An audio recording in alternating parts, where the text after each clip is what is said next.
Picture this. You're standing in front of a giant wooden door. It's tall, heavy, and carved with patterns you've never seen. Behind that door lies something you deeply want. A goal, a dream, a life change.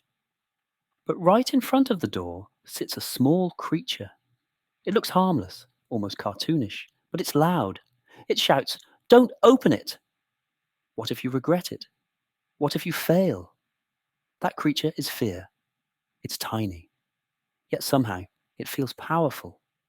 But what if I told you the only way it grows is if you don't move? Fear isn't a wall, it's a voice. We often imagine fear as this massive wall blocking our path. In reality, fear is not a wall, it's a voice created from memories, past mistakes, old warnings, and sometimes imagination. But here's the twist. A voice can be questioned. A voice can be challenged. A voice can be ignored. Fear speaks loudly only when you're close to something meaningful. It's not warning you of danger. It's warning you of change. And the brain mistakes change for risk. But if you learn to treat fear like background noise instead of a stop sign, everything shifts. Fear as a shadow. Think of fear like your own shadow. It follows you.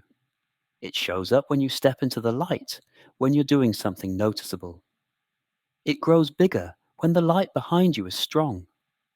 But no matter how large the shadow looks, it can never touch you. It cannot grab you. It cannot stop you. It only changes shape depending on where you stand. Fear is the same. It grows or shrinks based on your steps, not the other way around. Story of the man who feared the bridge. Let me tell you an original story. There was a man who lived near a suspension bridge. Every day he walked along the riverbank and watched people cross confidently. But he himself never crossed it. He feared it might collapse one day.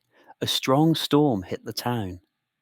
The river flooded, and the only way to reach safety was by crossing that bridge. The man stood before it, trembling. And then he noticed something. The bridge wasn't shaking because it was weak. It was shaking because it was built to flex.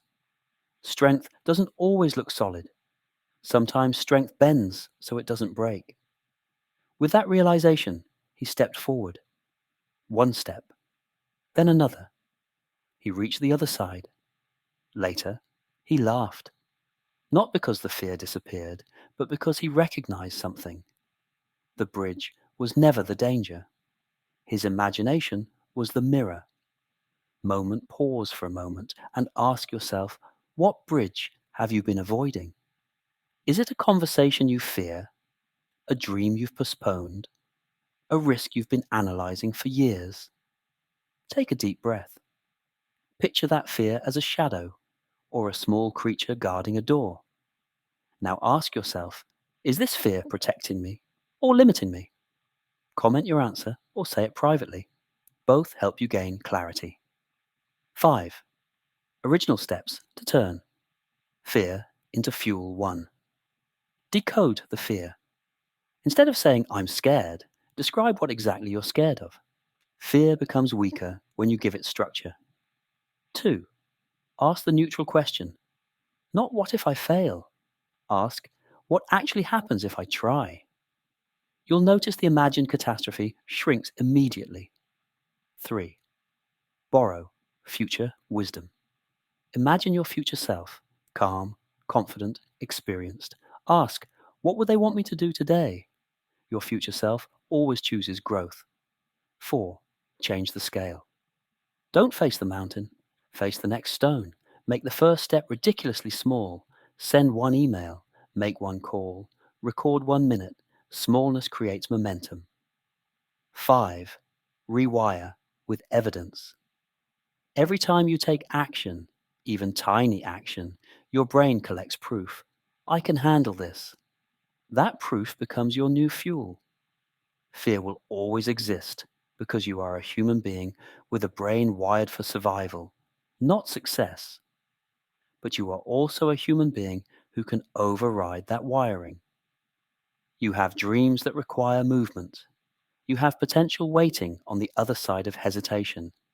Courage is not loud. It doesn't roar. Sometimes courage is the quiet decision to take one step forward while fear screams behind you. Fear is not there to stop you.